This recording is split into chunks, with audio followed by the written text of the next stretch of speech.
This conference will now be recorded. How's everything going? Is it shitty? I didn't, I figured if she just came up, it would reach out to somebody. Yes, she never has. I said if you.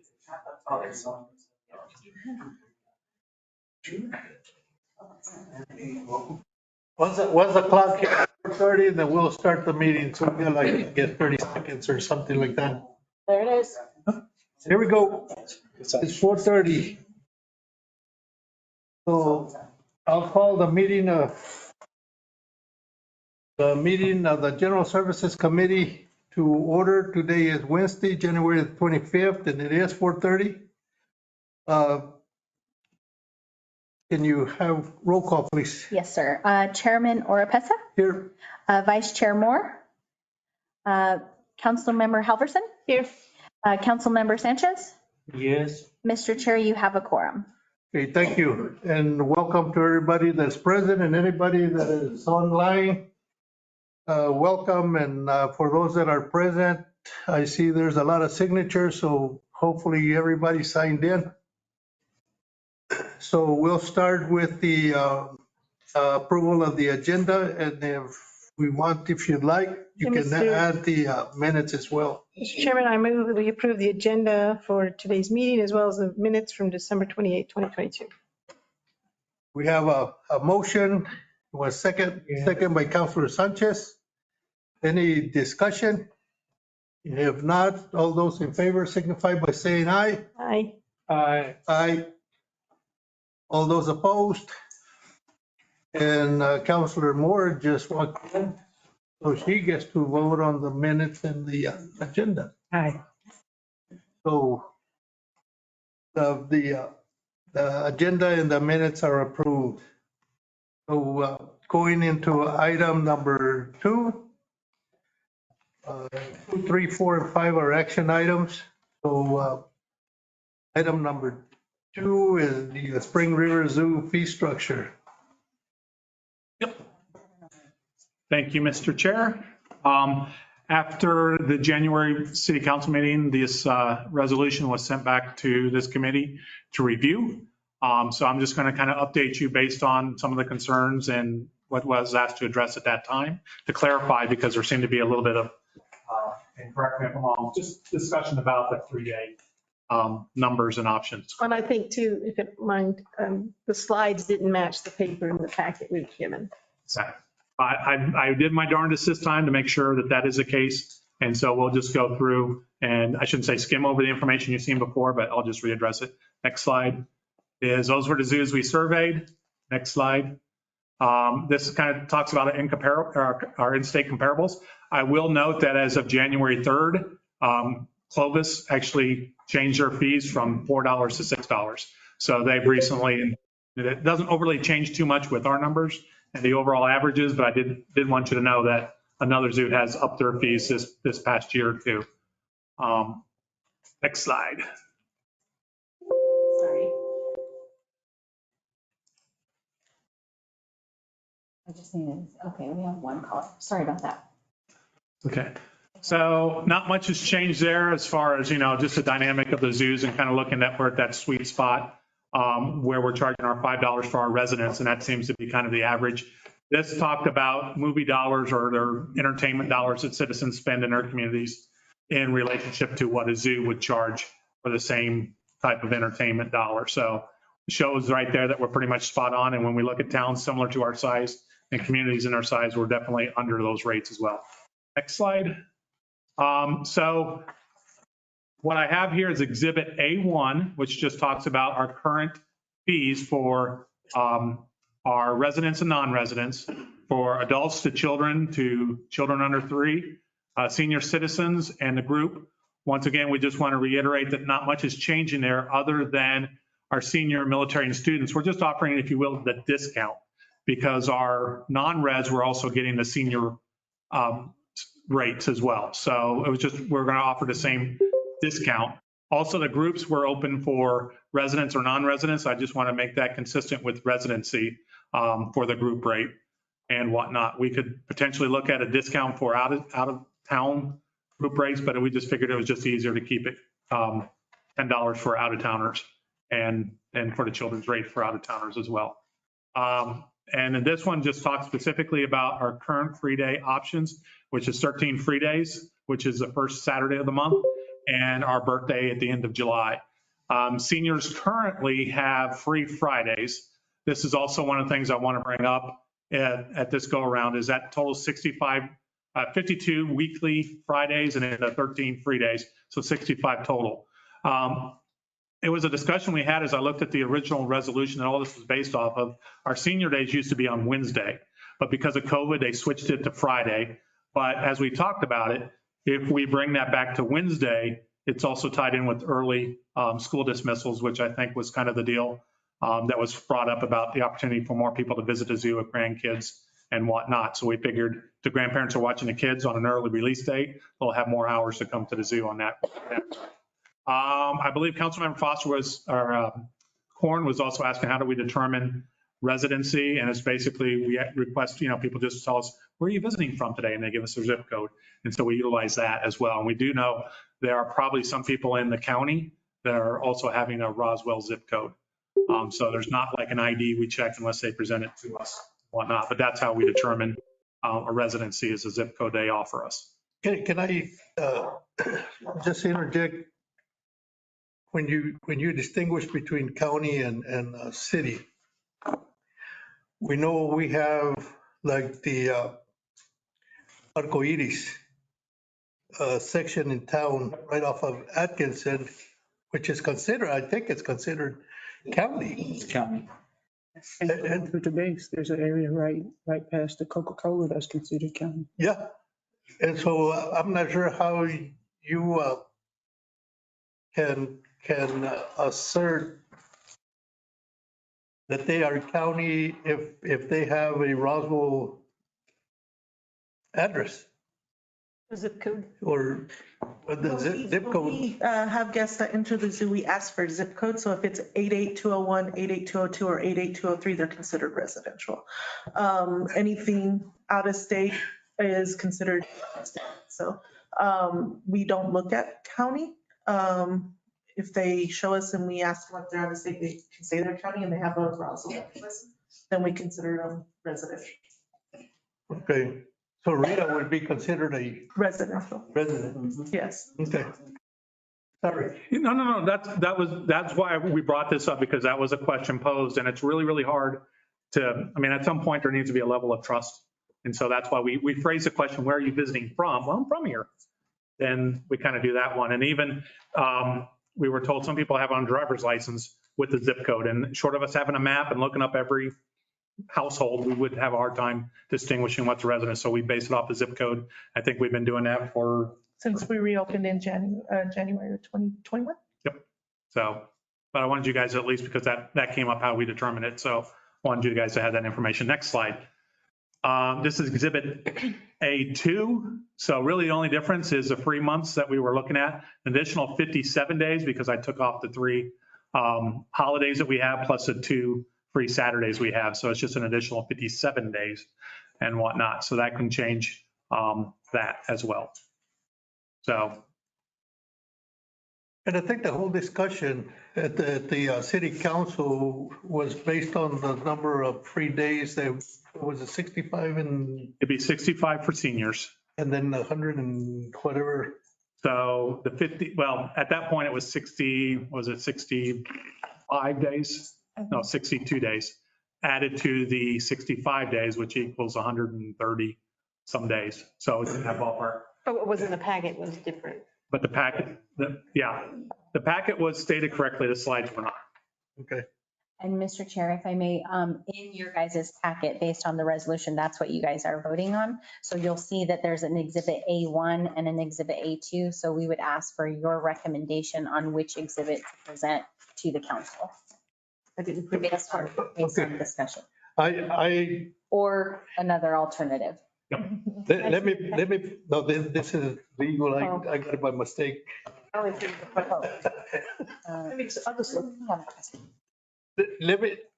Let me put it this way.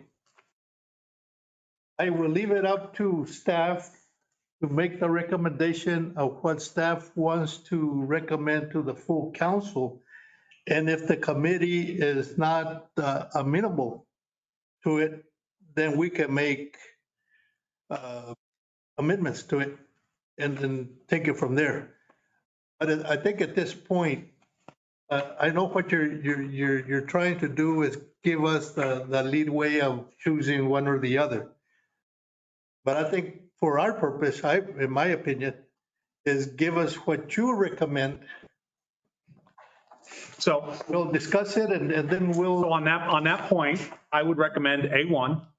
And one of the reasonings why, I'll just bring this up because this is one of the things that Councilmember Halverson asked me to look into, because it kind of makes a point a little bit, is when we're looking at 3 days and the rides, if you thought if we offered more free days or an opportunity for our guests to make the rides, that maybe we would generate more income. And just looking at those Saturdays, whether we're charging or are free, we find out that actually 51% of our free day guests will purchase a ticket, but on a regular paid Saturday, it's up to 64. So think about how much money we can lose on concessions, on gift shop, because if you're coming to the zoo paying, then you're expecting to kind of maybe experience the whole thing as part of that. On the freebies, sometimes people just want to go in for free and not necessarily spend the extra money as well. Like I said, I was just asked to specifically look at the rides, but it also got me questioning, so I didn't pull up all the other potential information. But the question was really, what's our ridership, I guess, on free days? And it's definitely statistically different. But the only on free days. ride you have now is a carousel, is that correct? Correct. Yep. so your recommendation is going to be A1, A1. the current free days that we currently offer. Okay. And then switching to make sure we give discounts to residents. And within that, yep. And moving the Friday senior day to a Wednesday to take advantage of the early dismissal for the school district. And your membership has one more, two. We haven't gotten there yet, Okay. but yeah. Okay, next slide. And so on.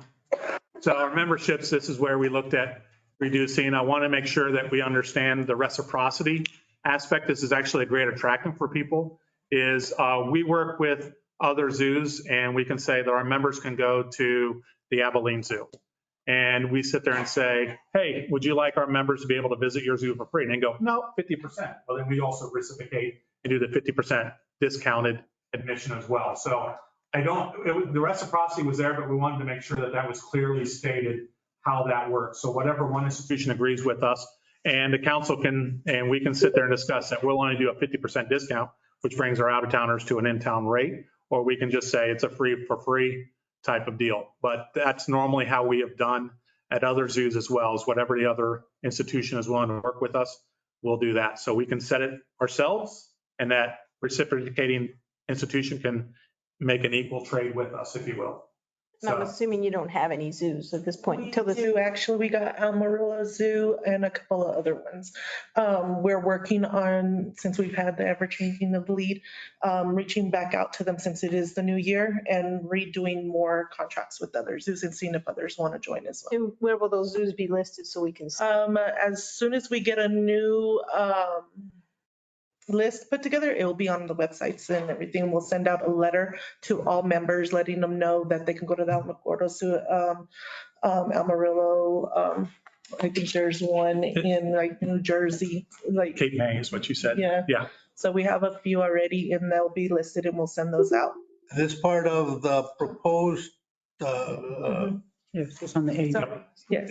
Yep, that's why it's exhibit A1 and 2. So just all depends, it's the same, but it deals with admission. So that's why I want to say that will go on either variety, depending on which way you go. The membership benefit is there. So we just wanted to let you know what our benefits get.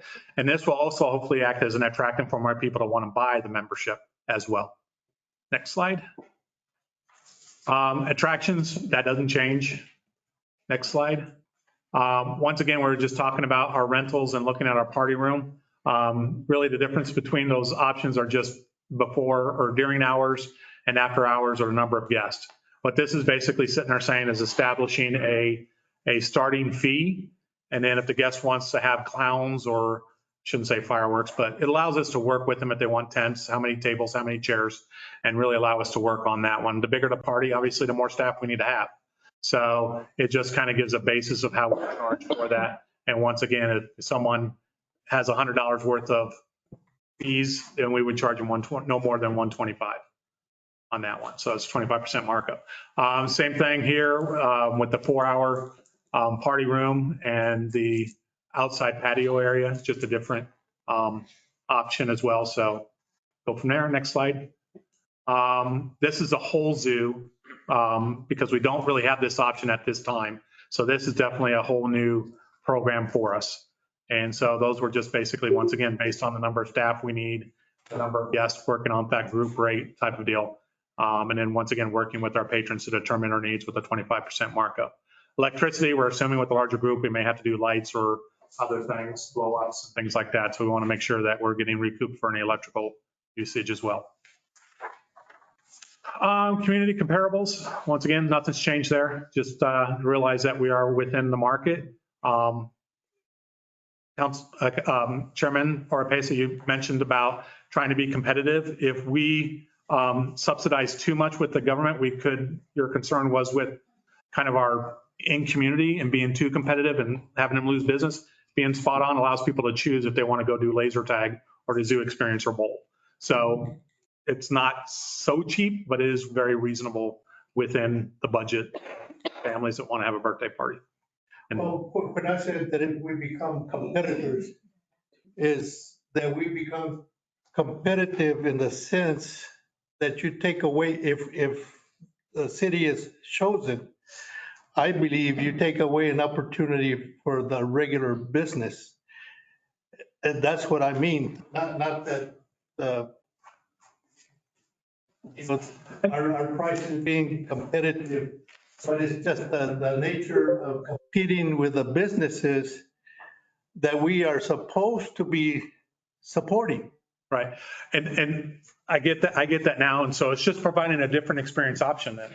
So someone's going to want an animal experience, and either they have to go find a rentable petting zoo, and then they cost a lot more. So this is providing just as a competitive option for something that they may want that the community doesn't have. So laser tag, I think there's only really one place to get laser tag and one bowling alley. So really kind of depends on what you want to do with your birthday parties. And this is speaking as a father of 5, it's going to have to not make sure the birthday party's always held at the zoo. I might want options myself. On that note too, some people may just want to support the zoo, so they'd Yep. rather do it at the zoo to support the zoo. Yeah. But like I said, we still want to be competitive within the market without severely undercutting anybody else in that regard. So there's those as well. Educational programming. This is just kind of the way we got it set up to where we're offering our camps, our occasional half-day programs, full-day programs, and just trying to wrap. That wasn't overly solidified in our first resolution. So this is kind of how we set that up. The big things to kind of look at is the animal encounters on site or off site and trying to figure out the travel that we need to do that. So we have a mileage range fee. So we kind of look at what's 25 miles out, 50 miles out, and so on, because it's the driver has, or the educator actually has to load up the animals, spend time to drive and drive back. So we want to make sure that we're at least compensated for that drive time, as well as just the hour to hour and a half that they actually spend on site for those programs. How do y'all advertise, excuse me, Go ahead. how do y'all advertise that to the schools? It's very hard to advertise until we have a fee, so that people know what they're getting and how to do that. But Well, right now, we send it to the school district. That's the way we send our material to them, and then they distribute it to us. I mean, to the schools and stuff. Yep, and that has, we've actually had a good little bump up in on-site school field trips. But you're right, we can potentially work for church groups, Boy Scout, Girl Scouts, from here to Ruidoso and beyond. The aquarium I worked at in Salt Lake City prior to coming here, they were the educators. They drove from any end of the state. They had the biggest range because the market was there for them. So I don't necessarily want to limit ourselves. If someone wants us over in Alamogordo or Clovis because we provide a better program, we should be able to drive as long as we're being compensated for our drive time. How many animals do you have now?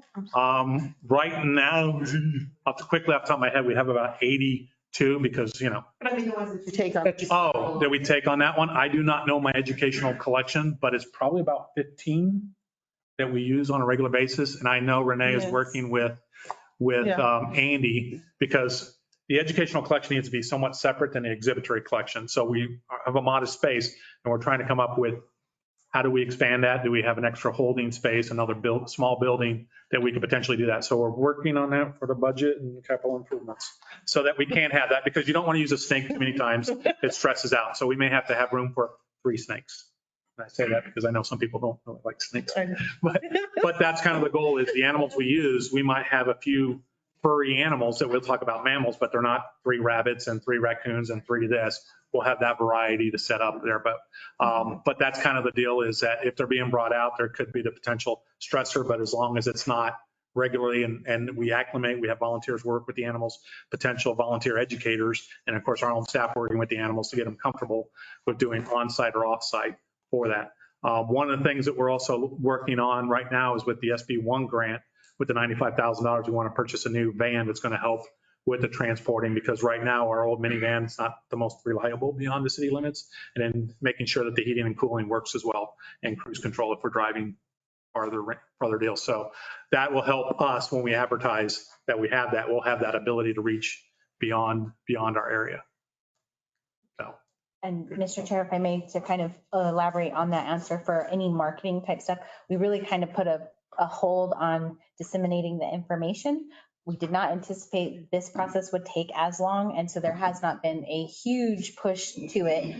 We do have our brochure, and we kind of have some red lines of what we would need to change, the website, and then of course we have our visit widget, which is more tourism based, that it would be pushed out to. From our last meeting, we do have a video coming out for free Saturdays, and it's also in our newsletter. So. Once again, comparable educational community type entities as well. So we're definitely providing a good experience for our guests. At this rate, it's a more reasonable, but we don't necessarily have the space to hold more than 20, 25 students according to the fire code and desk and seating and whatnot. So we're very limited on our spacing. So the staff recommendation is to consider resolution 2278, updating the Spring River Zoo's fee structure for admissions and membership, rides, rentals, and programs as presented, i.e. A1. Okay. Any questions, comments from?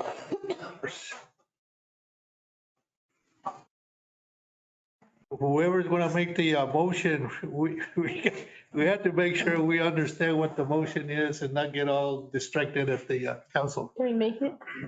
If there's no more discussion, let me ask anybody present here, if they want to make any comments. And if not, there's a couple on virtual. Does anybody have any comments that they would like to make?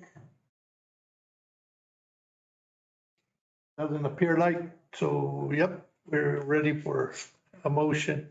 Mr. Chair, I move we approve the Spring River Zoo fee structure using Exhibit A1. So that means we wouldn't be presented A2, right? Correct. As presented in the packet and the slides, so they match.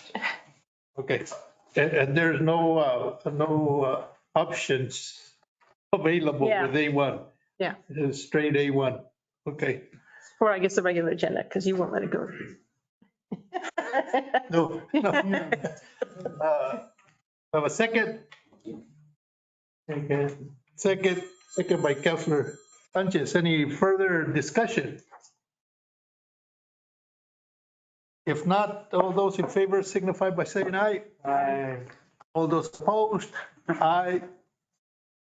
And you have, No, so oh, 2 and 2. so it's a 2 and 2. So it dies? No, I don't. Or At this point, No motion with if no you want, recommendation. if you want to make a motion to send it to council with no recommendation, I move we send it to council with no recommendation. okay. Is there a second on sending it to council with no recommendation? I say second. Okay, we got a motion by Counselor Halverson, a second by Counselor Moore. Any discussion on that motion? All those in favor signify by saying aye. Aye. Aye. All those opposed? Motion passes. So it will sent to council, but there will be no recommendation from this committee. So I will present both A1 and A2, correct? Or how does that work? If you're asking my personal opinion, is present what you would like to see. A1. And then the council can, I would have exhibit 2 as well, just in case that you want to, if they start questioning and they want additional information, then you can refer to. But I would make it clear you recommend. I was gonna say I wouldn't, because that's what confused them last time. They had both of them kind of together. That's what confused them last time with the numbers, right? I think the confusion was, they didn't know if they were going for an A1 or an A2, and it was just muddy in that. Now knowing that they've heard about the potential of more days, they can ask it, and someone can amend the original motion. But at the very beginning, at the council, the motion would be that we are sending it with no recommendation.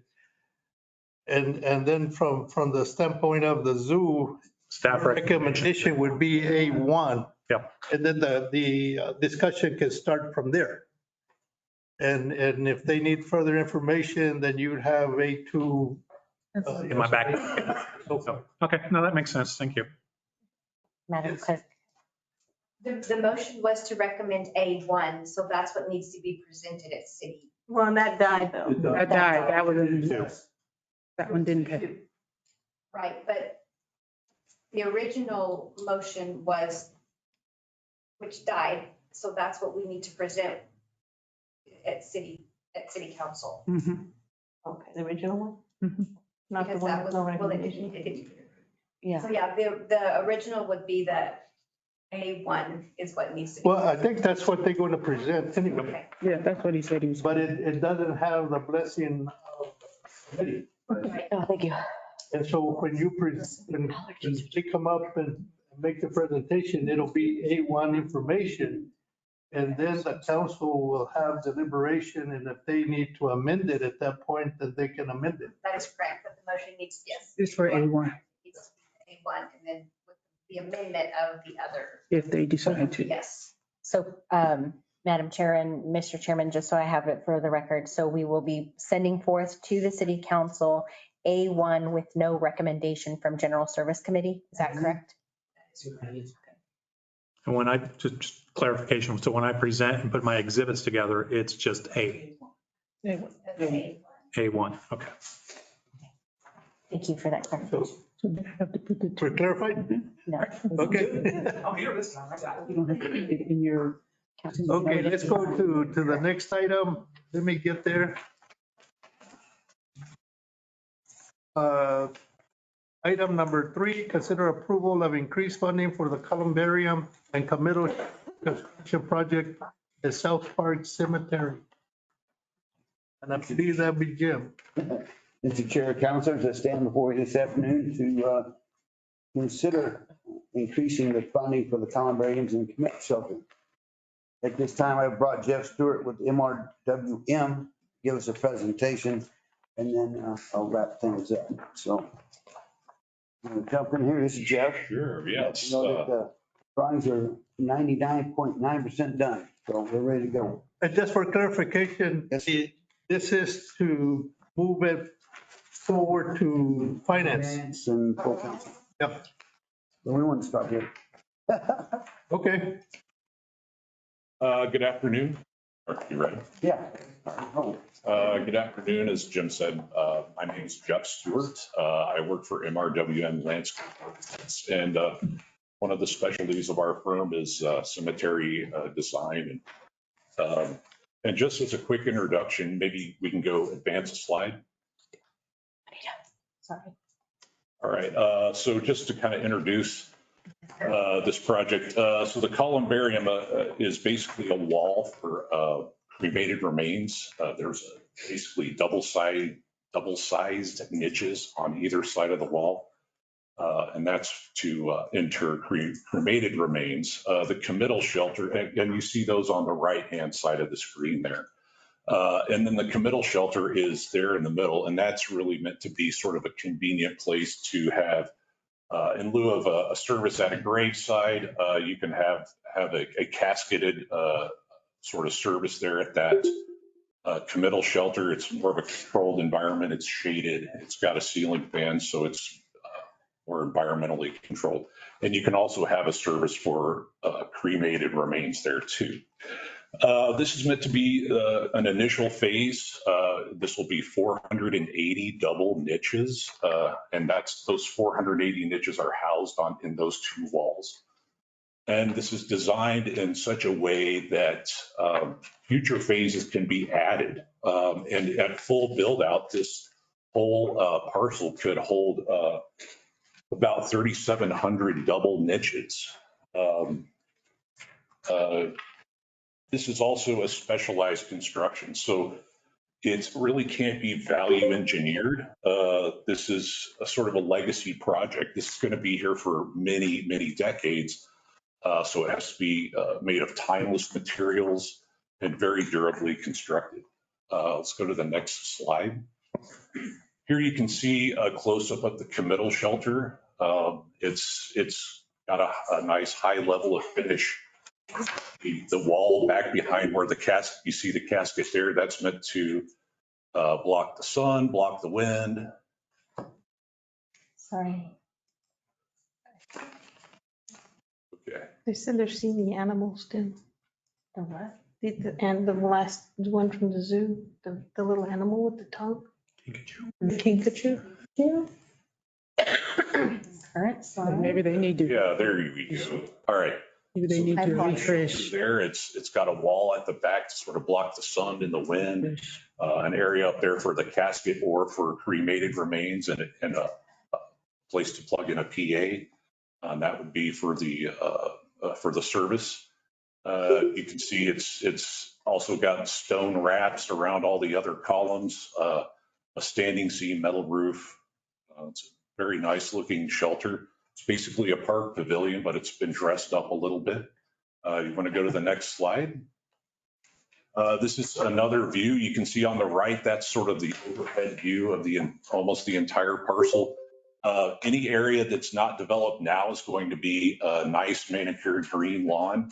And those lawn areas are meant to be where the more columbarium walls can be built as there's more demand. You can see there on the picture on the left, those are the walls. They're numbered so that a visitor can easily find the niche of their loved one that they want to visit. Go to the next slide. These are some of the materials. We're going to use a limestone for the end walls. There's going to be a nice precast concrete cap over the whole wall itself. The letters on the side and the numbers on the end, those are going to be made out of bronze. And the niche covers are going to be a black granite. It's very durable, very timeless, be there for a very long time. They're also very high quality, and they're sourced in California, so it will be easy to get more niche covers in the future as the Columbarium Plaza grows. Next slide. This is all related to the cost here. So at full build out, as I said, there's going to be 3,776 niches. These are all double niches. The initial phase, as I said, is going to be 480 niches. And because we're building the committal shelter and most of the infrastructure required now, the cost per niche for these 480 niches is going to be $3,177. However, subsequent phases as they come on, since everything else has sort of been built, we're just really building the columbarium walls and any associated concrete plaza. That cost is going to go down significantly, down to $750 to $850 per niche. So as this comes on, depending on depending on the phasing and so forth, towards the end, some of those phases will probably be able to be paid for by the sale of niches that you're, as the life of the project goes on. So to explain that a little better, and I'm just arbitrarily using the figure of $1,500. If you were to charge that for all the niches and never increase it as the whole project went, that revenue is $5.6 million. And if you compare that with the cost of the full build out, and we're just using today's cost, the whole cost is somewhere between $4 million and $4.5 million. So there will be a bit of a surplus to construct the final few phases of niches and care for the niches as the project life continues. Next slide. All right, Jump in here now. Yeah, go ahead. Okay, my turn. First of all, there is plenty of height on the roof in case there's a flag ceremony. Honor guard can actually go in and turn around and stand behind the casket without any problems whatsoever. Did I throw it out there, Rita? All right, at this time, the average double niche cost in the city of Roswell is $1,883.33. That's for a double niche. Cemetery has come forward to council to set any prices for the enrichment. So we just picked a number, the $1,500 that we used for our previous slide, we just picked it. Okay, so the $1,500 per niche was an arbitrary number to show the project will pay for itself after full build out and generate future funding for maintenance needs. Okay, so I guess at this point, we're just going to ask for permission to go to finance and full council. This has not been budgeted, the increase for this. And so that's where we're standing here today. You know, the question that I would have is if there are double niches and some, I guess the individuals would have to buy the niche regardless. Two cremations going in or one? It would be the same price. Well, I don't know. I think you're gonna get some. Big enough for two, but it's not up to me how to charge anyone. So in the future, as we go to council to ask for what our cost should be, that can be worked out then. Is there any plans on building like a one niche? A niche that would be for one remain? Sure, we could do that. I mean, that's up. I don't know. He's.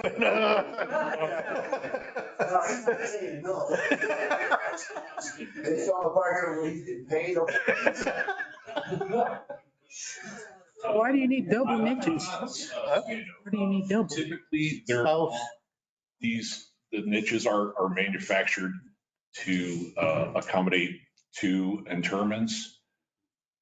You could do singles, but the cost to do that is probably a little more because it's not commonly done. So my recommendation would just be double niches. That's Okay. the industry standard. I'll let finance deal with And, one caveat here that hasn't been mentioned yet, and in our previous meetings, this is a CES project that would be awarded to a local contractor with only the exception of the person that comes in to build the niches, but the rest of it would be local, would be a CES contractor. So we did follow instructions from the past about using local vendors. And this one is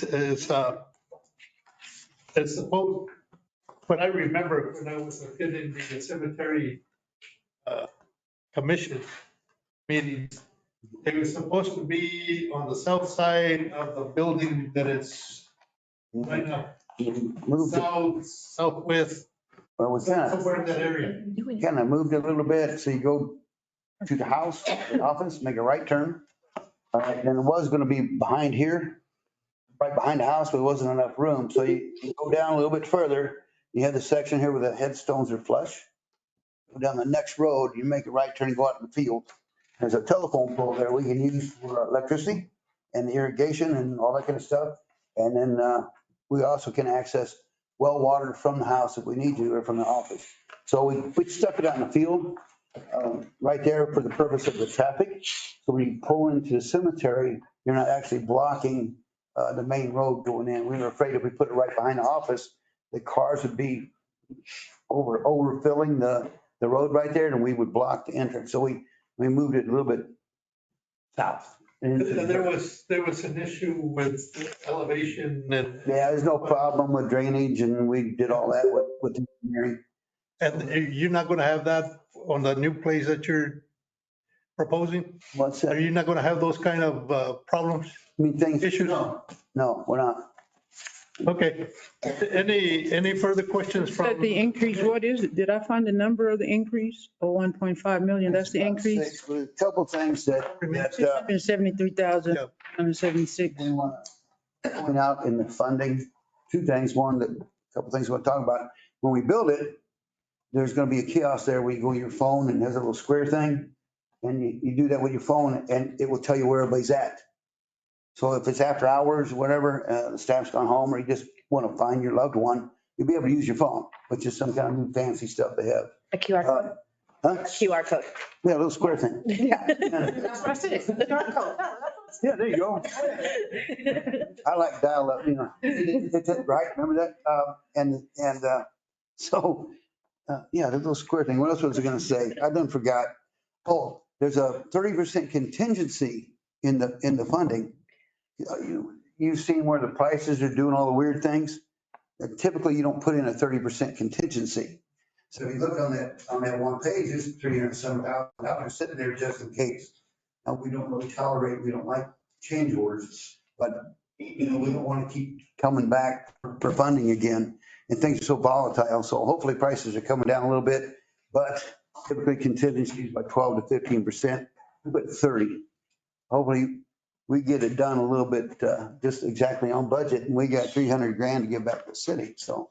And just for the benefit of the people, this shelter, canopy shelter is mainly for cremation services. However, they can be used for regular, but they're not mandated to use that.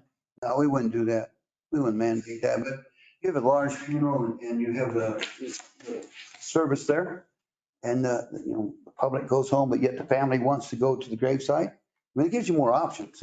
Sometimes there's a huge amount of people that show up, and it's hard to get everybody. So you could have the service there in the communal shelter, and then later on, we ordered a little buggy thing that has a thing to put the casket on. You could also have a small service over there by the gravesite. You can kind of do whatever you want now, once we build that. Many is the communal shelter holding. Oh, I don't know. It depends how close you put the chairs. I can't remember offhand. I believe there's 10 benches, 10 6-foot benches. A 6-foot bench could hold up to 3 people. So I think anywhere from 20 to 30 people, it could hold just seating, but there's plenty of room under the shelter for standing room. And that's quite a bit more than just your typical graveside service where, they just have just enough chairs for the family and everybody else is standing. Yeah, the benches up front are actually at an angle. You see there in the top left picture? Well, actually, bottom one there. They're straight or at an angle. Well, anyway, we argued about that. I guess they're straight now. They're straight and they're bolted to the ground, and that would be for immediate family and close friends, I guess. Any further I do. discussion? Oh, I'm sorry. Were you? I'm sorry. I don't see where the amount that you're requesting is. Oh, okay. 600. 73,000 and some change in a couple of new things. Yeah. Anything else? from the committee? 673,176. Anything, any questions, comments from the public that is present? Yes, ma'am. But if you're a veteran and you've already signed up, it's Veterans, the veterans. separate. And if you are on that list, it's free. Yes. Double. You're right. It's double. Yeah, so the veterans, Well, let's make a clarification on that one. The columbarium The columbarium. is free, the services are extra, right? Am I, yeah, I think so.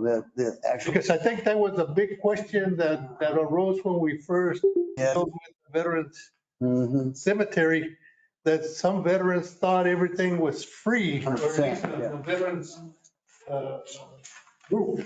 Yeah. And they got really, really upset when they were charged for the services. Because in their mind, everything was supposed to be free for the veterans, and that wasn't the case because of the anti-donation law or whatever. So will y'all be coming back with a fee schedule for the, like the opening and the closing and whatever for this column for those things and all? How to be like, okay. Just so that the people are clear. Yeah, and that's where we just grabbed that $1,500 number, just start with, yes. Anything else? Anybody that's on virtual, do they have any comments or questions? And if not, then I guess we're ready for a motion. Make a motion to approve the, provided by the, is that what I'm supposed to do? The one at the bottom? This one right here, right? To approve the increased funding for the columbarium and the committal shelter construction project in the amount of $673,376.59 to move to finance and then to full council. Second. You got a motion and a second. Any further discussion? Hearing none, all those in favor signify by saying aye. Aye. All those opposed? Motion carried unanimously. Thank you, councilors, I appreciate it. Thank you. So we go to item number 4. Consider approval for capital outlay funds to be reallocated for the recreation and aquatic center, natatorium, locker rooms, foyer, and gym. Who's, okay. Thank you, Mr. Chair. All right, today I come before you to ask for approval to reallocate some funding.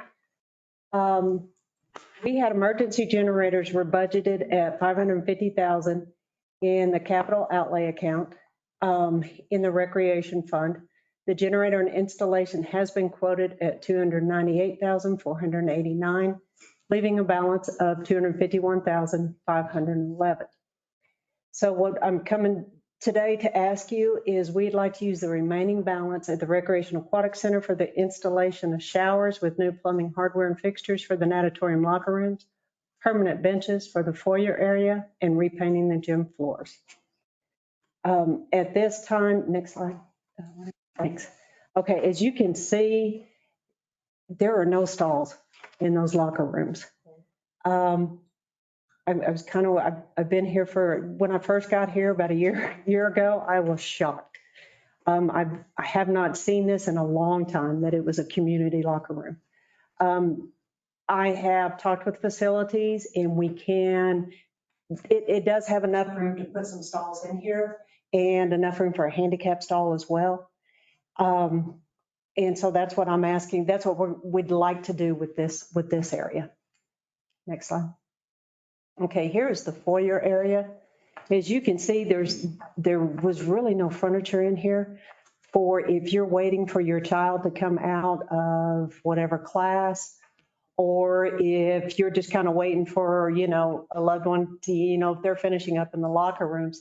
Well, we put these chairs out there, but if you'll see in that bottom left-hand corner, when they sit in a chair, it's marking up the walls. Facilities has already repaired and repainted this, and that was just a month ago, about 2 months ago. And so it's really tough just to leave chairs out there. And so what we'd like to do is have permanent benching to be put out there, that you can clean under, but that it does stay put. It doesn't mark up the walls and so forth. Now the left or the right-hand bottom corner, that's the gym floor. We get a lot of use on that gym floor, a lot of use. And it is starting to show. And it is time to really look at maybe resurfacing that gym floor. So what I come before you, I've got two things tonight for you, and we'll talk about the generator on another action item. But this item is to relocate, to reallocate, because right now, those funds were just for the generator. So those funds are budgeted, and we will have money left over from the generator if we purchase the generator to do some of these things that I've requested. I hope to do all of them. But for right now, we don't have, I don't know the exact cost. We're still looking in the gym floor company. They are extremely busy, and to get them here, we've had them here twice to ask for quotes and cannot get an answer back from them. So Justin has promised me that he's going to now start trying for us to get a firm quote on that. But we'd like to know if we can allocate the funds towards these items. Got any? First off, I guess we need to know, can we do that? Is it legal? To reallocate those funds? Yeah, because it's a capital fund, so it's for a capital purchase. So if they're not going to use all that money on that capital project, you can reallocate it for something else. Okay. Originally in their budget, it was approved for the generator for Yeah. $500,000. They don't need all that, so you can reallocate it to these other capital projects if you choose to. So your shower thing, just, I don't know if you remember when they first opened, my first email to her was, why are there not private showers? Nobody wants to shower out, especially because it's right there where everyone goes in and out. The door, right. Yeah. So I think that's a great improvement. Yeah, I'm all for that. All right, thank you. So what happens if you go over that, since you don't have any kind of numbers? Where do you have money somewhere, so we'd have to come back and ask again for, if you go, these things go over this? I don't think it would, but I guess. That's a good question. And here's what, Come on.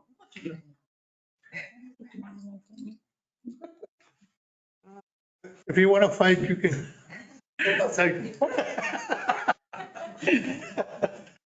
my answer to that is that we are obtaining quotes. And I will do that through the budget process. Okay. If we do not have enough money.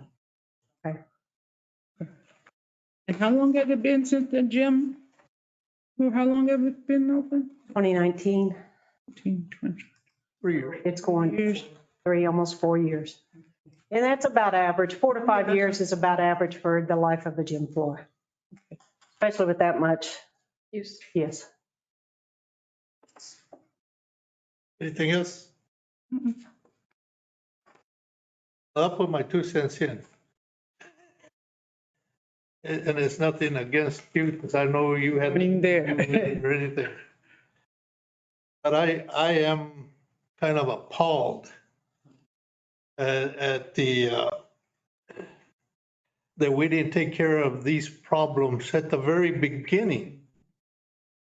And it seems like, I hate to say this, but it seems like Roswell always gets into this kind of situations, and I go back to the ballpark, the softball. It's still not complete. The ballpark still needs a peewee field that were in the plans, and it never got completed. Yeah. Yep. And so, time and time again, we come back to the same situation when it should have been taken care of at the very beginning when the plans were being made. When it's been in 17. And I think we ran into the same situation, Mike, did we not, with the convention center, with the air conditioning? Sir. Same situation. It didn't get put in the original plans. And then we had to come up with $600 and some $1,000. I'm not sure what the amount was. And so somewhere along the line, I don't know who's to blame. I don't know. But it seems we end up in the same boat over and over again. And then we have to come back and try to find out and see if we can get some additional money to fix a problem that should have been taken care of at the very beginning. Yeah, 'cause remember right after this, they came and asked for $1 million to do expand something. I said, no, they just built it a year ago and they want us to ask for to do this, that and the other, you know, it's crazy. In our meetings, even Juanita was there for the Great Blocks grant. I asked MRW, I think it was, I said, how many projects that are done in phases actually get completed? He- Right. Most of them don't. I go, I don't want to do this in phases then. We need to do what we can. I think, and Mike can attest to this if he remembers. I'd be yelling and hollering and screaming, you know, when we talk about doing things in phases, we tend to get the money for the first phase, go as far as the money takes us, and we kind of forget about second, third, fourth, and so forth. We'll run out of money. And then later, we got individuals coming back and say, well, we need additional money for this and this and this. And by that time, the prices of material, workmanship, and all that other stuff has gone sky high, and we end up paying more than what we should have paid to begin with. But nevertheless, let me ask anybody that's on attendance if they have any comments or questions. I do have one more. Okay, then go ahead. No, I was just gonna say, I don't know, and maybe I'm being critical, but I don't know anyone who would ever design a bathroom They would have. without private showers. I'm sorry. Or at least, Oh, an hour after I swim. at least a couple. you know. And I do not know the history of it. So in my career, I've been with multi-million-dollar projects. And I know when it starts to come to the value engineering out, that maybe something had to, and Mike may know better than that I do on that. But that happens a lot too. And everything you wanted, no longer can you have. That's such a basic need.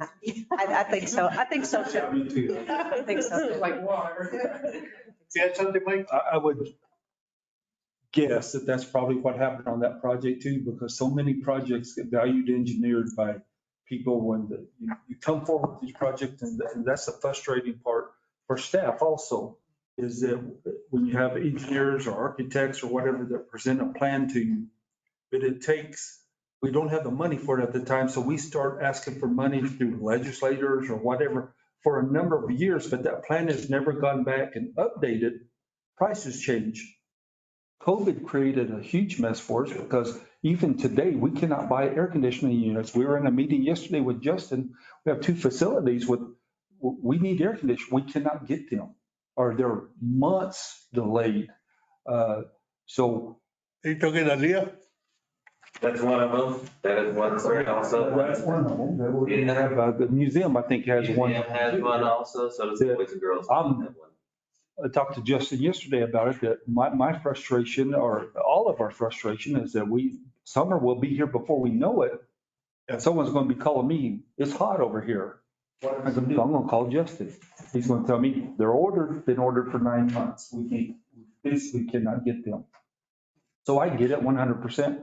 I wish my goal for the city would be that we identify projects that we really want them done and finish those projects. I bet if you go back and look at the plans for that, it probably had enclosures in there in the showers, and they were valued engineered out because they run short on something else. I could be wrong, but I believe it. I believe that's probably what happened on many of these things. I believe it probably came with a generator originally, and that was probably valued engineered out because prices went up on this, and that's a frustrating part. I know when I was at the fire department building fire stations that, you get your blueprints, you get your plans, you get your prices, you put it out to bid. And it takes a year to get to the point to put it out to bid. And then it comes in, $2 million over what the engineer estimated back when you started the project. And I don't know what the answer is. It's very frustrating for everybody involved to try to, and I know just finance trying to pin down in your budget and for our department heads to try to plan for the year and things that may break that we may have to fix throughout the year, and try to get a good estimation of a guess of what would happen if this breaks. I need to have that contingency in there. What can I cut in order to take care of this emergency repair? It's very difficult to do and frustrating. But Also include either a bench and hooks so people can put their bags in. Correct. Yeah, I see the hooks in there. yeah, because just the wall isn't going to do anything. You put your stuff not on the floor. So- Ma'am. anybody from the, Rita? Thank you, Juan. I remember sitting in here with you when we were discussing the original, and I think recreation is great for the young kids, for the older people, but how much money are we gonna keep pouring into this that was in the original? Wasn't it 25 million? It turned out to be 28 million when we finally ended up. How some of this wasn't put in, or it wasn't thought about? Or if it was, I'll have to go back and look in one of my file cabinets for all the old plans. But we keep pouring money and money and money into different buildings. How come we just don't do it? Like you said, we do it right now and then we don't do it again.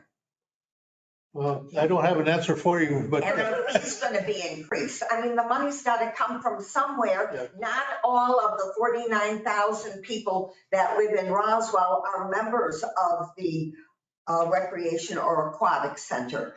And those people are gonna be taxed for what's coming in, or the fees are gonna be increased. But I really do believe we need a recreation building, we need a pool, especially in the summertime, to do something with all these kids that are gonna be flooding on the streets. Yes, ma'am. Thank you. You're welcome. You know, and to Rita's point, I think the community would have accepted these kind of issues had they had a say-so or whether to fund the aquatic center and the recreation center. But the old council decided, and I'm not saying the previous council, I'm talking about previous to that. I think the decision was made that we not take it to the public because chances of it passing was pretty much slim. And since we were the elected officials, people voted for us to be their voice, the decision got left at council. And that's the reason it passed. Whether the public would have passed it or not, we'll never know because it never went to the public. But I think if they had some say-so in the decision, it'd probably be a lot easier to swallow the pill than them just looking from the outside in, saying, well, this is fairly a new building. And, you know, we shouldn't be pouring that kind of money into it because it's fairly new and things should have been done. But anyway, we can discuss this all night long. But what we're here for is to send it to finance and let them deal with the money issue. But before we take a vote, let me ask anybody that's present if they want to make a comment or opinions or anything. Did you have something? Yeah. Time today that yes, yeah, come back. Yeah.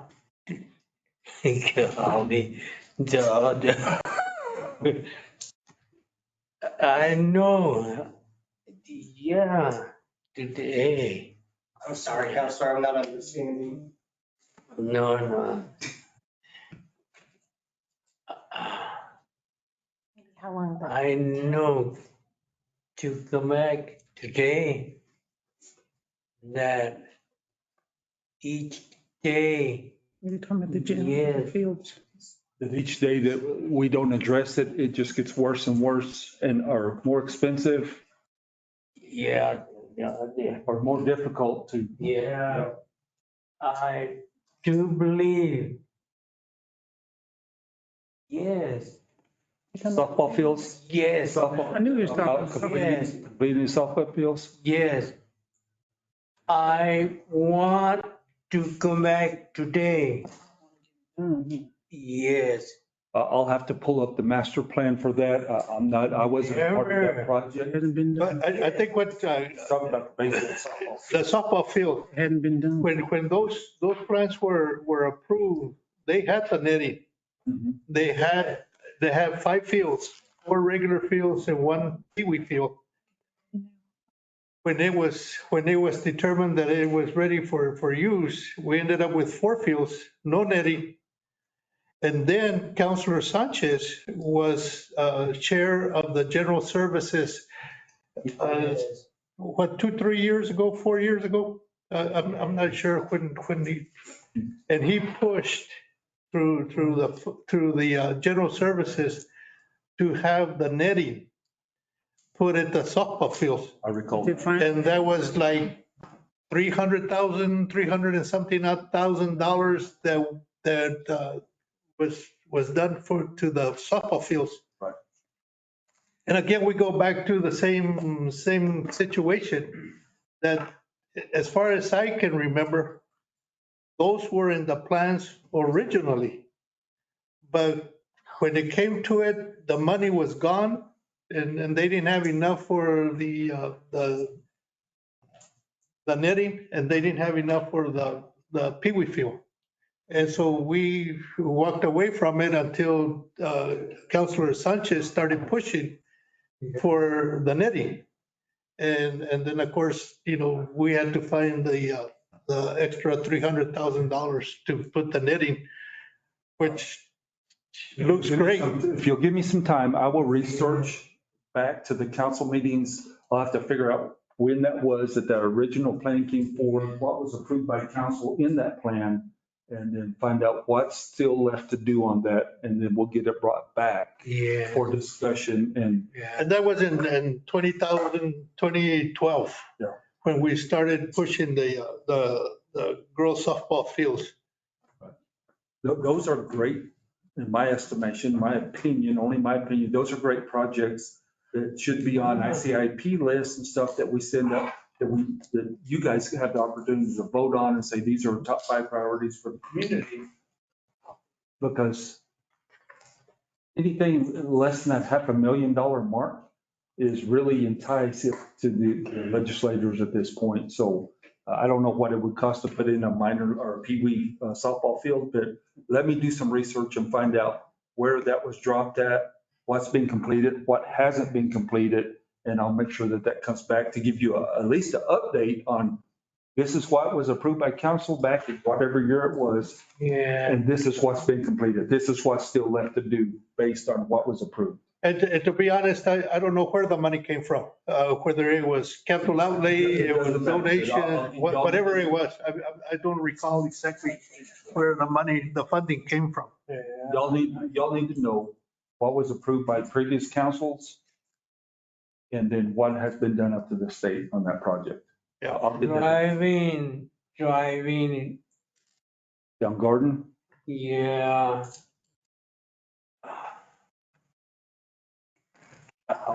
Let me get some Yeah. information on, because I'm not familiar with that. I had nothing to do with it. I'll look it all up. Mr. Chair, members of the committee, we also had, this year, we had budgeted for our sports tourism fields or sports fields that was in there. I don't recall a peewee field, but there was some additional, and maybe Alex and Justin can help me. We added a few things to softball that was approved. And then right now, we're just finishing up Randy Willis and Inoptimus fencing.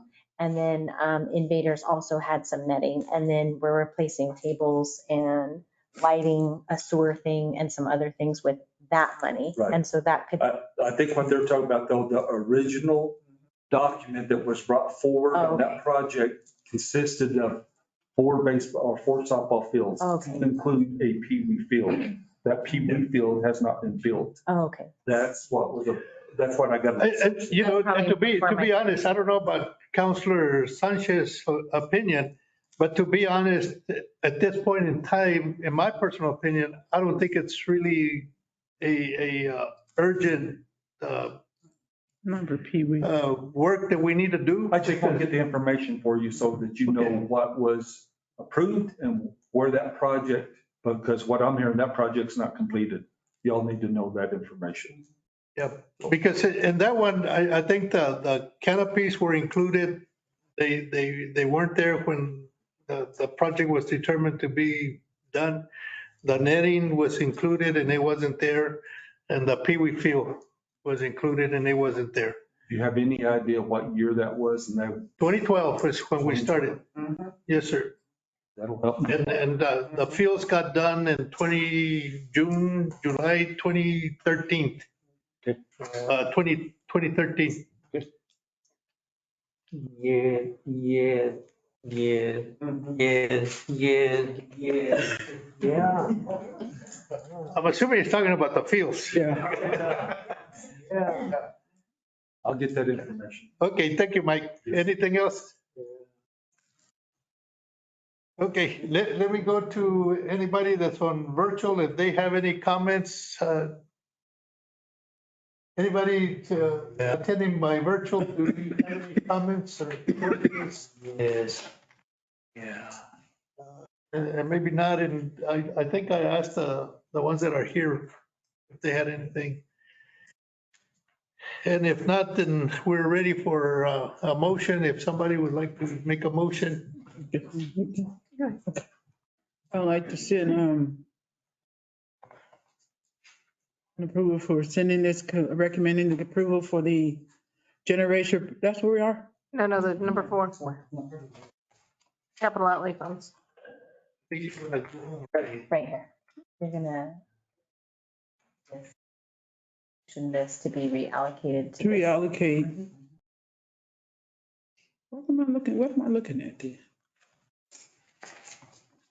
To reallocate the funds, 251, the remaining balance of 251,000, that one, $511 for the aquatic center. I'm gonna send this to finance, right? And out of the funds that were allocated previously, I guess that's an account number? Yes. Oh, yeah. Out of the account 2615-4241-817504. Yeah. Capital outlay. A motion. Second. A motion and a second. You got the names right? Yes, sir. Any further discussion? Hearing none, then all those in favor signify by saying aye. Aye. Aye. All those opposed, motion carried unanimously. So going to item number 5, consider approval to purchase an emergency generator and installation for the Roswell Recreation Aquatic Center in the amount of $298,488.83. Go ahead. Thank you, Mr. Chair. Okay, the background on this, the description was approved in the 2019 ICIP discussions and funding allocated by the city in the amount of $550,000. Funding is currently in 2615, 4241, 817, 505 capital outlay and has been since 2019. The project stalled from 2020, of course, due to COVID and numerous other things, to 2021. In 2022, facility started the process by reaching out to 2 companies already vetted by the city for quotes. Both companies were not interested. Facilities then posted a public RFP with no luck. They reached back out to CES member J&G Electric, and J&G presented a quote for the generator and the installment at the amount that we are asking for. The generator will enable the pool mechanical operations to function properly during a severe power outage and to provide temporary shelter in the event of a citywide catastrophic emergency. As you guys were hearing about the lead time, it's the same for this. This generator lead time is almost a year, or past it 53 weeks. But we would like to get on their list to get one. The next slide will show you kind of what one looks like. This is the inside of it. This is the only picture I could really find. Justin can go into more detail if you need it. about, it's a pretty big generator. It will power the entire building should we have a power outage. And what we're looking for is once the pump starts shutting off, if we have a power outage to the pools, it can just kind of domino into a lot of different problems. So this is our backup. So in the event that if that could ever happen. Now, and also too, and I don't know, because I'm not from this area, if there is a city, any kind of citywide, maybe, I think y'all had a big snowstorm in years past. I don't know if that cut the power or not. But in those type of events, if you had to come over to get warm at the rec center and we did have the power going, then we could become a shelter, just a temporary shelter until your power came back on and that kind of. But you wouldn't charge for people to go. No. I'm being sarcastic. No, sir. I'm being sarcastic. I apologize. No, sir. And so that is our ask today. Okay. Questions from committee members? So you're saying that money's already in capital outlay? This is what I was talking about in the previous action item. And so the balance was what I was asking for. But yes, ma'am, that money is already in capital outlay. We don't have to worry about it being budgeted. Correct. So can we send this one to consent? I'm sorry? Can this one be sent to consent since it's already budgeted? To finance. Oh, finance. Yeah. They'll decide whether they want to. All we need to do is give it our blessing if indeed we do. Well, she already has the money, so I don't feel like it's already been budgeted. It's not. And so I don't think we need a lot of discussion since Right, this is all. we discussed it already. So any comments from the public that's present? Any comments from anybody that's on virtual?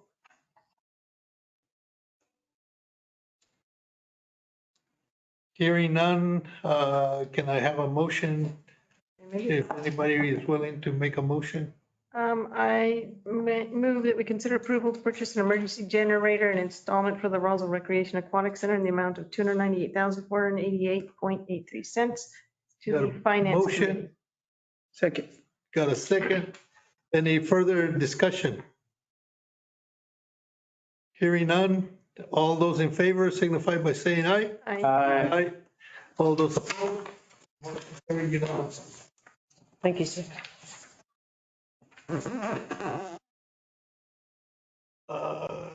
Then we go into non-action items. This number 6, discussion on library fees and fee structure.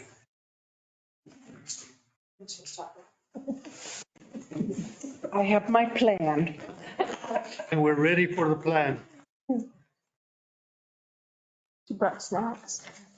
Snacks? Researchers found that if you do not, you're on a diet or something like that, and you're saying no sweets, your creativity considerably down. So I would like to have a rich discussion that deserves rich chocolate. Is that like a bribe? No, it's incentive. Okay. So we're going to talk about library fines and fees, and two things to keep in mind, and this, I have lots of slides, but not a lot of talking in between. So two things to keep in mind. Next slide. We want our community to use the Roswell Public Library, next slide, but we want our materials back. So we did our research. Next slide.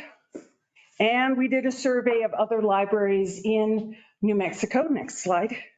There are 14 library systems in New Mexico that do not charge overdue fines for books and materials that are returned in good condition. There are 2 libraries that are in the process of doing that.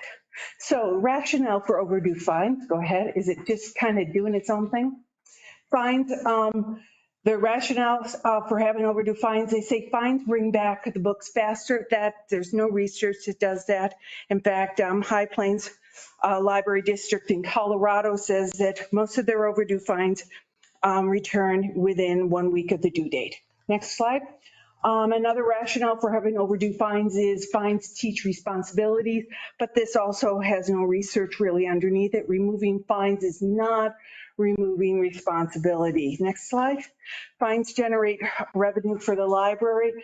They do, but next slide. I understand that money does not grow on trees. Next slide. But let's not spend dollars to collect dimes. So next slide, and this is what we're going to spend some time on. So overdue fines, we figured that we spend somewhere between $15 and $16 per transaction for overdues, and next slide, we charge 20 cents per day for slides. So between July and October, we collected $1,709.63 in overdue fines. The 63 cents we think is because of partial fine. Usually kids just give us their dimes and pennies. So we got that. Printing, on the other hand, we collected in the same amount of time, $2,731.35, and we charge 15 cents per side, 8.5 by 11, black and white only. If they want 2 sides, then it's 30 cents. Next slide. We looked at printing costs from from areas, and the ranges from $10 to 35 cents. Next slide. What we're proposing is increasing our printing costs to 25 cents per page, understanding that students are printing from library computers for school assignments, are not charged anything. That's a gift from the Friends of the Library, and we purchased the equipment with state aid money. We would eliminate the overdue late fees for items that are returned in good condition. That does not eliminate the charge for replacement fees, processing fees. We would block their privilege until the record is cleared, and they would be charged for damaged items. Next slide. This is information from San Francisco Public Library. And the big thing is overdue fines do not turn irresponsible patrons into responsible ones. They only distinguish between patrons who can afford to pay for the common mistakes of late returns and those who cannot. Next slide. One of the things that we think that will be the response of not having fines is an increase in library use. The St. Paul Public Library System, the High Plains Library District, the Salt Lake County Library, Public Library, the New York Public Library, and other libraries reported an increase in libraries' use when they eliminated overdue fines. Next slide. I've worked in the library for over 30 years, and at no time did anyone break into a happy dance when they had to pay a fine. Fines are seen as punishment, and many publications note that the elimination of fines can improve the public image of the library staff and foster just a general feeling of goodwill towards the library as an institution. So this is my last one. Overdue fines, they hurt most those who can afford it the least, created stress-filled interaction, and require significant staff time to manage. And I just want to have I would like a rich conversation about eliminating fines for items that are returned and returned. End of. I have chocolate, milk chocolate, white, and caramel, and I'm willing to share. Any comments from committee members? Councilor Halverson? Did I miss it, or did you say what revenue you generated like last year in fines? I didn't look at the generation of fines. I think it was, if I remember right, when we were looking at fines and fees, it was like 3,000. Oh, so it's negligible. Yeah.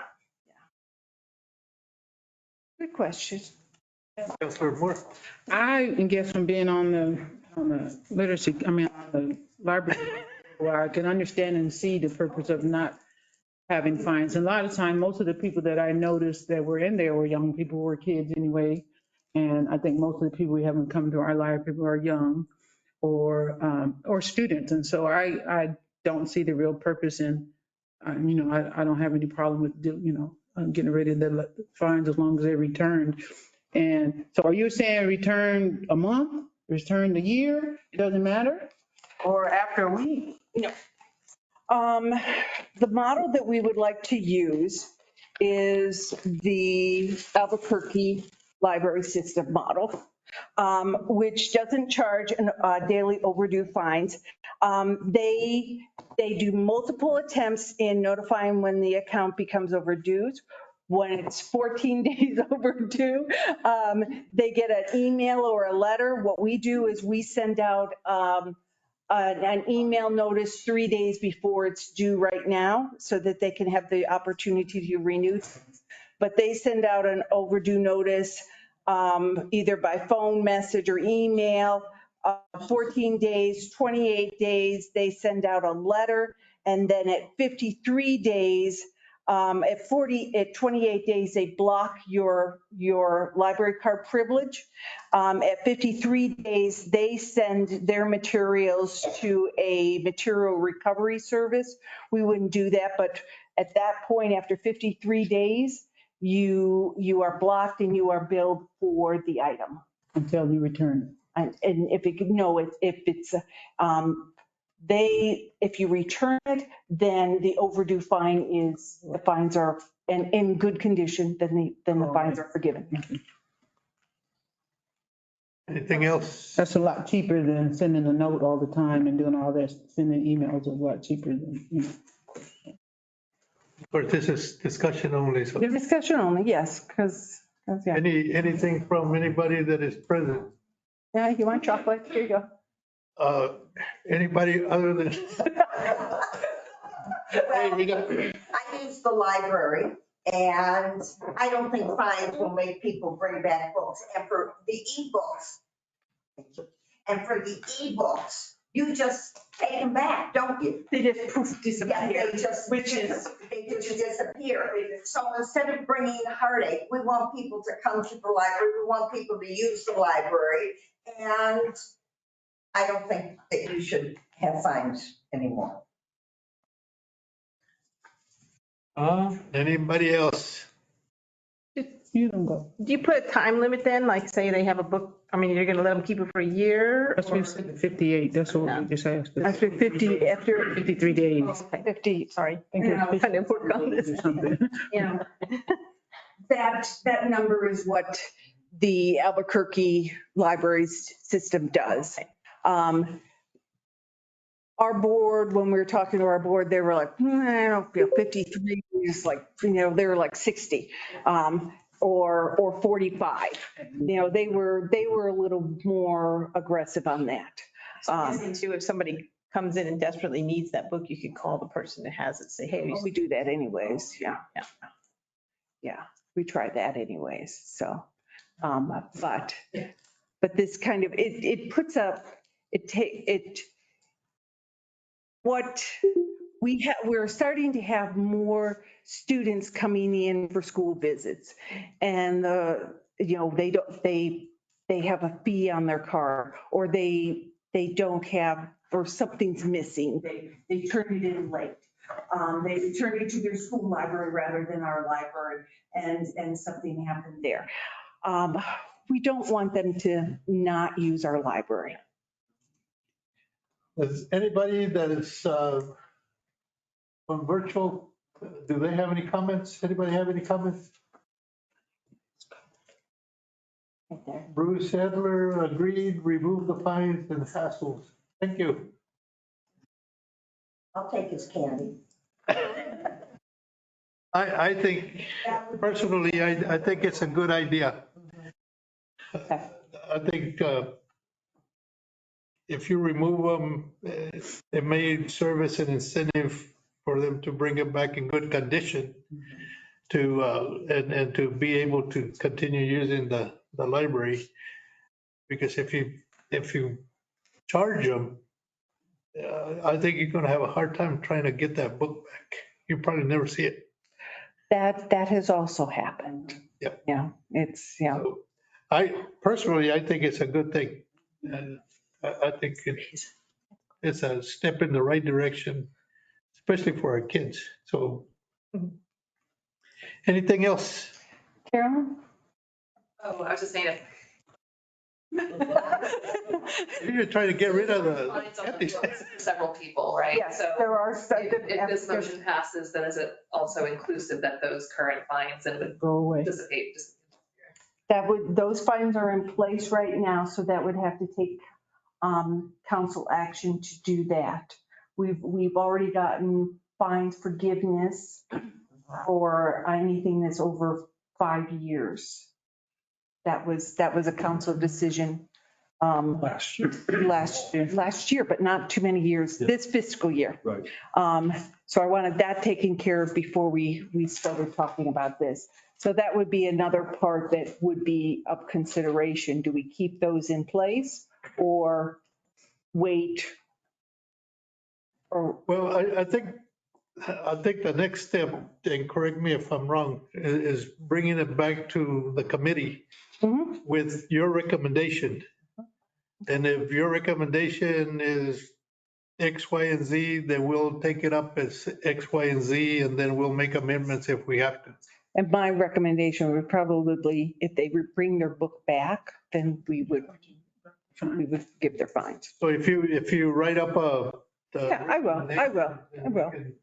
Put it on the next agenda as an action item and then go from there. But I thought a good conversation would be a good idea. Okay, thank you. Thank you. Thank you. Item number 7, again, it's a non-action item, accept the findings of the library survey on the Hispanic community. Are you taking this one? Yes, that's me as well. So you have a kind of an infographic in your packet, and that's what, so I'm not giving you the slides. So the purpose of the survey is to find out what are the services and resources and programs that are most relevant to the Hispanic community in Roswell and Chaves County, because the library serves Roswell and Chaves County. Next. So first of all, we did the research on the research, and I can give you quotes for that or state the research, but right now I'm just kind of going through this. What we found out was that the questions that we ask and how we ask them is important. We needed to find a trusted partner in the Hispanic community that would tell people this is okay to take this survey. We also found out that we needed, we did the research and they kept saying, coming back, that we needed to do the survey on paper. We need to have a relationship or a conversation. Online would not be the only way that we should be doing the survey, and that we needed to go out in the community. We couldn't just do our survey within the library. And the other thing we decided was that one survey per family. So when we were out, next slide, when we were out through the Piñata Festival, we wouldn't go and ask mom, dad, to do it, just one family. So we did go out in the community, and we also partnered with the Roswell Hispanic Chamber of Commerce in there. They wanted us to add some questions for that, which I'm not including in this one. This is just a library one. Go to the next one. So you have this infographic there. So just kind of highlight some things. Most of the people who filled out the survey were 25 to 35 years old. And the activities that they said that was important to them mostly was you're going to hear this over again. Homework. The church is important to them. You'll see that reading and homework or the ability to read comes out in there. We asked them to answer just one question, what is important to you? So they're picking out what is the most important thing to them. Next slide. We offered the survey in both English and in Spanish. We put the Spanish language first and then the English. We thought that was more respectful. We had a person who was fluent in Spanish take a survey that was offered that we found in English and in Spanish in our research and just tweak it a little bit more. But we did have people who did not speak English taking the survey. some that felt that they were fluent in English, some that said they spoke well, and then we had some people who wrote in that they were bilingual. When we were out and about, we asked people, do you know where your closest library is? Most of them did. Most of them had a library card, and most of them, you can start seeing the lines for no going bigger and bigger, use the library service. So going on to the next slide. This one was probably the most interesting to me, was looking at what they did when they were in the library. And so checking out books is the biggest. If you take this, sometimes, most of the time, all the time, you see checking out books seems to be the biggest thing. Then children's programs, which kind of goes back to, homework is important, my family is important, and then just attending programs. You'll see that the book club is really like never, because we're just starting to have a book club. And we just started our book club collections right as COVID was hitting, okay? The next one was, sorry, I'm a little bit. Okay, next one, sorry. What were the reasons that they did not use the library? You see, time. I don't have enough time. And then how do people spend their time really kind of tells me what's really important to them. Their family and friends is important to them. And then you'll see in other questions, the next slide, what can you provide for us? Go ahead and next slide. What you can provide to us, they want something, and I did that, they wrote in. So I did a kind of a circle of what those keywords were. So we saw study, homework, research as coming up more and more. Children's programs and classes is the word that they use. And that's more of a class, is more of an educational term. We had people asking for language classes. And then we also had people saying, you already provide what I need. I don't need anything more from you. Many wonderful activities for children, doing a great job.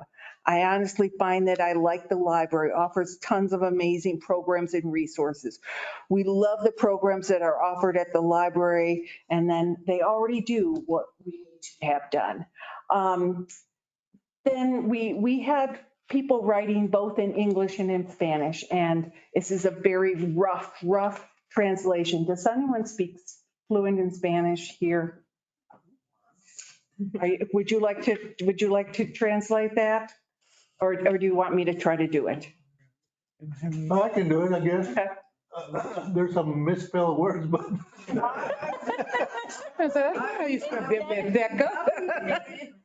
So we copied what we could. And I had someone who didn't know Spanish typing in this. So we copied and we looked at handwriting, okay? Yeah. Basically saying it's been some time since I've been at the library because I didn't have, they didn't offer much. Yeah. But today, I heard it today. I'm by myself. I returned because they're offering new activities for the kids. Yep. That's pretty much mine. I didn't use the library because they didn't offer much, but now I go because they're offering new activities for the children. And so I pulled up that because it's talking about family and programs for family being important in creating that community was one of the things that came out in the survey. The next slide. The top 3 services or programs that I would like my library to offer. We heard programs, and now instead of classes, we're hearing activities, which was more fun. But still it's focusing on children. We kept getting things up. We want language. We want to learn English, we want classes, which is something the library doesn't offer, but the Roswell Literacy Action Center does. And so, making sure that they knew that. And then the other one was just more. We like what you're doing, but we want more programs. We appreciate what you're doing, but we want more books. We want more.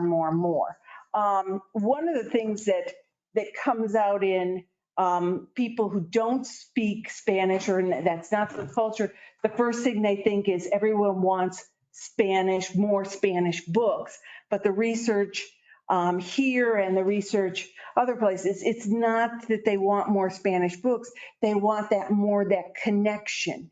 They want friendly people. They want someone that can speak their language while they're in the library if they're learning something for the first time. They want it in their language. So it's that connection, that activity, that helping kids with their homework. But the other thing that is unique about the Hispanic community is they want to do things as a family. They don't want to be separated out. And there are some libraries that go and say, we're going to have a program and we're going to separate the kids from the parents, and we're going to do a program just for that. And that is not what we're seeing here in Roswell. So what's important to them comes back down to my family is important, education is important, my faith is important, and then the other thing that came out highly is the health and a sense of community is important. So that's all I have. Any comments from committee members? Thank you. Appreciate it. Any comments from the public? Any comments from anybody attending virtual?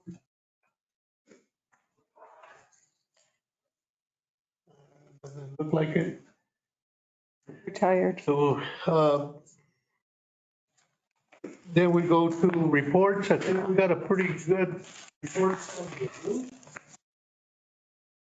from the library.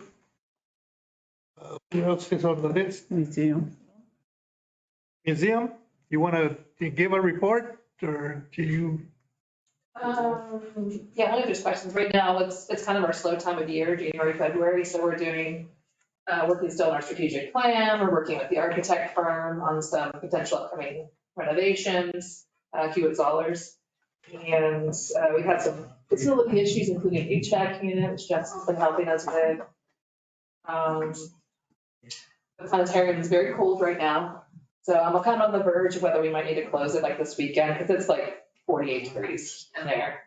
And we can't really heat it up very well with space heaters because it's so large.